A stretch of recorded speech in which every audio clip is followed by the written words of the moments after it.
Untuk menjawab tentang isu insentif tenaga kesehatan yang kemudian tidak merata begitu, isunya saya juga sudah terhubung dengan Dr. Tirta. Apa kabar Dr. Tirta? Alhamdulillah baik tapi capek. Alhamdulillah capeknya mudah-mudahan berkah ya dok. Amin ya robbal alamin. Ini di tengah-tengah kita sudah mulai kehidupannya diadaptasikan dengan baik dengan COVID ya, meskipun masih terus menghadapi atau menunggu hasil dari vaksin. Paling tidak ada yang paling prioritas di sini soal insentif nakes yang isunya sudah mulai dipotong atau terpotong dari mulai bulan Oktober, bahkan ada yang Agustus dan lain-lain. Saya nggak tahu kalau di meja kerjanya Dokter Tirta ada nggak sih laporan atau curhatan langsung sama tenaga kesehatan? Banyak. Jadi kalau dari lapangan itu ada beberapa kasus ya. Kasus pertama itu adalah pihak fasilitas kesehatan atau rumah sakit itu memotong insentif. Metode pertama itu kan yang dapat insentif penanganan COVID itu hanya tenaga kesehatan yang menangani pasien COVID. Ya, tapi kan faktanya banyak Pak tenaga kesehatan yang kayak contoh cleaning service, ya kan, supir ambulan atau satpam itu kan sebenarnya menangani.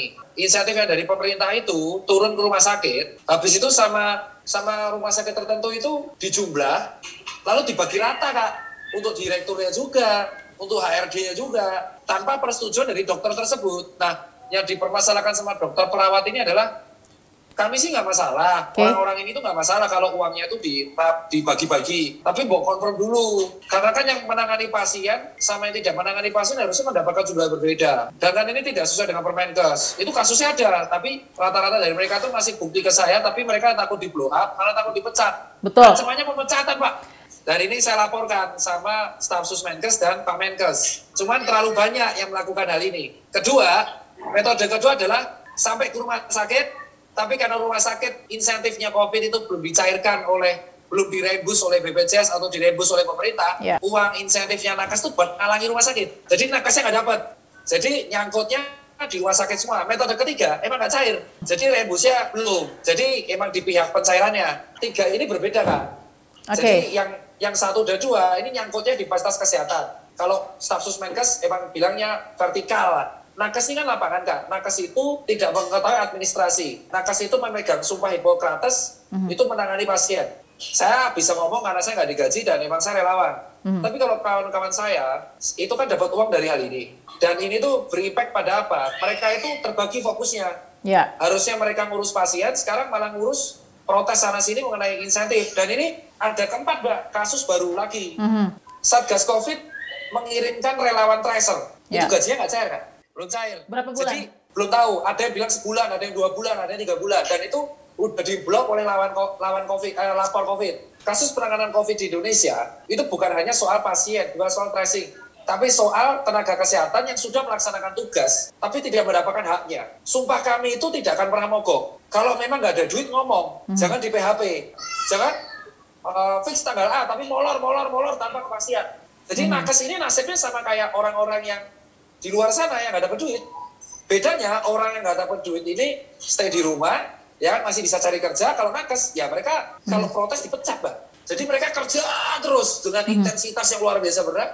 Ada yang cair, ada yang enggak. Kan lucu. Kalau cair semua nggak apa-apa. Nggak cair semua berarti kita senasib. Dan mereka ini nggak berani lapor. Kalau lapor, ke blow up, dipecat. Sudah ada buktinya yang dipecat? Belum. Tapi mereka takut dipecat. Diancam, Mbak. Ada presentasinya. Saya revisi lagi. Uangnya tuh ada dan nggak ada, Mbak. Kenapa dokter bisa bilang ada dan nggak ada? Karena Kemenkes itu mengatakan menyalahkan rumah sakit. Katanya uang udah ke rumah sakit, tapi rumah sakit yang bagi rata tanpa sepengetahuan nakes. Rumah sakit bilang, gue kayak gini karena gue juga nggak dirembus. Karena kan selama ini penanganan COVID memang ditalangin pemerintah, tapi sistemnya rembus. Jadi yang nalangi itu rumah sakit terus. Jadi ini sekarang kan lempar-lemparan. Kemenko bilang udah ngasih. Nah rumah sakit bilang, gue nggak dirembus, maka gue pakai uang insentif nakes. Nah nakesnya yang dikorbankan. Itu Kak, faktanya kayak gitu. Tadi yang diceritakan soal sama Dokter Tirta dan masuk ke meja kerja Dokter Tirta itu sebenarnya aduannya dari RS swasta atau pemerintah? Nah, kalau jujur nih, kalau aku bilang, salah satu ada yang swasta di pemerintah. Kalau yang pemerintah rata-rata rumah sakitnya nggak cair. Dia sudah hampir belasan miliar rembus belum cair. Kalau rumah sakit swasta, problemnya di nakes, insentifnya dipotong rata-rata 45-52%. Jadi bottleneck-nya nggak tahu nih. Di mana? Antara Kemenkes sama rumah sakit nggak tahu. Oke. Kalau menurut saya, bottleneck-nya adalah sistem reimbursement yang carut-marut. Tapi sebenarnya kalau secara pribadi nggak apa-apa kan untuk misalnya gini, menerima insentif tapi kemudian secara personal dari rumah sakit, yuk kita sukarela urunan untuk yang tidak dapat, itu sebenarnya mau nggak nakes atau tidak? Loh, nakes tuh mau, tapi kan sesuai kemampuan masing-masing. Namanya sih sukarela. Mereka nggak masalah asal diajak ngomong dari jauh-jauh hari. Jangan tiba-tiba berat dipotong 50%. Apaan nih potong? Oh ternyata bos sukarela. Ya nggak apa-apa, tapi jangan main dipotong. Karena tidak semua rumah sakit kayak gitu. Kesannya semua rumah sakit. Misalkan ini Dokter Tita, oke sekarang ini dikatakan bottleneck-nya di 2 tempat. Di RSIA, klaim RS suspend, kemudian tertahan juga di Kemenkes misalnya karena implementasi carut marut. Terus udah nih, apa mau dicabut SK-nya aja sekalian?